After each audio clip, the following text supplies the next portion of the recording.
আজকের রান্না কে করেছে শুনতে পাচ্ছ না? আমি করি নাই। বুঝলাম তুমি করনি, করেছেটা কে? কে? বাবা আমি করেছি। তুমি তুমি রান্না করেছো? তাই তো বলি,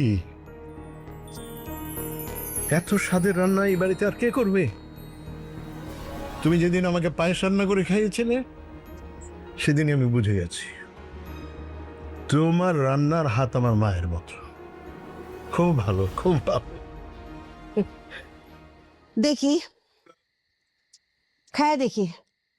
এতদিন তো আপনার আমি বিষ খাওয়াইছি, খাইতে বিষের মতো লাগছে না? এখন পৃথিবীর সেরা রাঁধুনির খাবারটা আমি একটু চাইকা দেখি।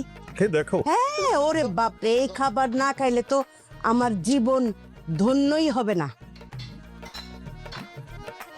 খাবো না মানে? আস্তে আস্তে খাও।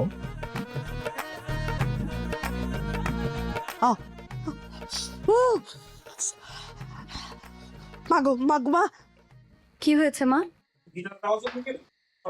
আবার ডং করে কি হয়েছে মা?